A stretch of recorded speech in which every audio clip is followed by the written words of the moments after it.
Hey guys, what's going on? James here, and the Tampa Bay Buccaneers have brought in a familiar foe as they have signed veteran inside linebacker Dion Jones to their practice squad. A lot of people remember Dion Jones as an Atlanta Falcon. He was there from 2016 all the way until the end of the 2021 season. He was then a part of the Cleveland Browns in 2022. Last year, he was part of the Carolina Panthers in 2023. He just turned 30 years old last month and finds his way on the Bucs practice squad. Former LSU linebacker, by the way, so the Bucs continue to have LSU linebackers in their organization. Of course, Dion Jones is a very good friend with former Bucs linebacker Devin White, and actually Dion Jones will be wearing his old number of 45, a number that he wore with the Falcons, and that's basically it. He wore it with the Falcons, didn't wear it for the Browns, didn't wear it for the Carolina Panthers, but now he gets to be number 45 yet again. And I'm going to be honest, folks, I like this move. I do. You guys know that I'm always down for veteran presence in the locker room, in the organization, and Dion Jones is just that. Now, I will say, in 2022 and in 2023, Dion Jones did not start a lot of games. He played in 11 games in 2022, started 5. He had 44 total tackles, 2.5 sacks, 6 tackles for loss, 3 quarterback hits. In 2023, he played in 13 games, started 3. By the way, he did have an interception in 2022, had an interception in 2023. He had a sack, 35 combined tackles, 4 tackles for loss, and a quarterback hit. So not a ton of play between 22 and 23. But his time with the Atlanta Falcons, everybody knows he was very good with the Atlanta Falcons. He was a Pro Bowler at one point. He was third in Defensive Rookie of the Year in 2016.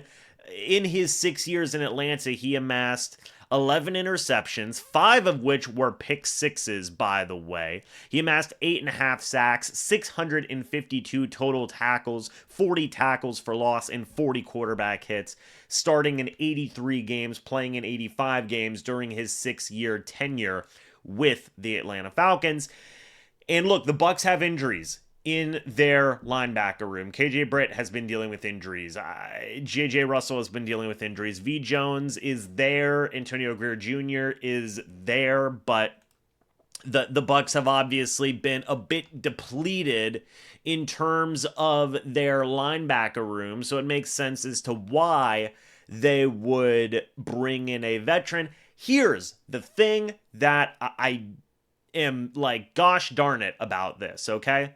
Why in the world did they wait until there were 4 games left in the season to bring in another veteran inside linebacker? To be completely honest, I wish Dion Jones was on this team going all the way back to week 1. He should have been on the practice squad. He was available during that time, but it was not a thing. He was with the Buffalo Bills in the 2024 preseason, so it's not like he's been out of football for a super long time. He, just quite frankly hasn't been on a regular season roster right now. He was released on August 25th. The Bucs should have brought him in sooner. That's where I'm at with this, right? It's just a shame they waited so long to bring Dion Jones in. And look, I hope they keep Dion Jones around after this season, potentially if he does go out there, practices well, maybe plays well also, because I think that this is a guy who can just add veteran depth.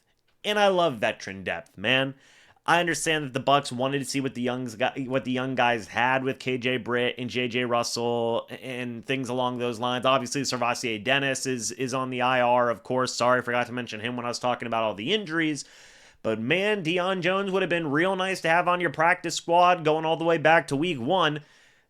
Just saying, I mean, not to be super critical here, I'm happy they brought him in at all, and they've done that now, but would have been nice if they did it sooner. Would have been better if they did it sooner.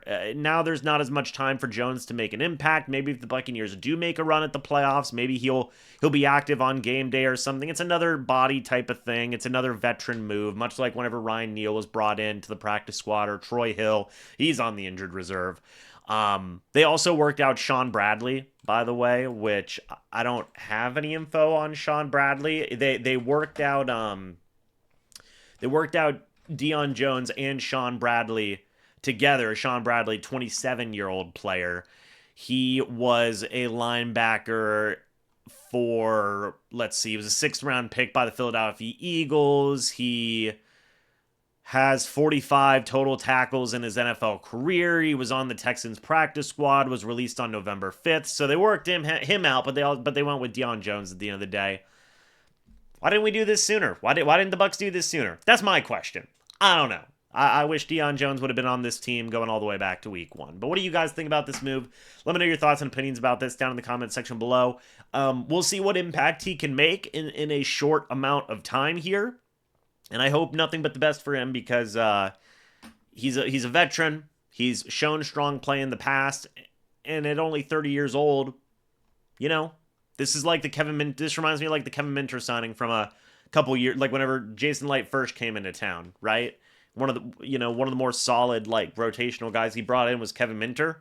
This reminds me of that, but with only 4 games left, how much of an impact is Dion Jones going to make? I don't know. I think it is good, though, for the veterans to get veterans in here regardless. So we'll see, man. Shout out Dion Jones. But let me know your guys' thoughts and opinions about this down in the comments section below. I'd love to hear it. Thank you guys so much for watching this video. Hope y'all enjoyed. As always, guys, I'll see you all in the next video or the next live stream.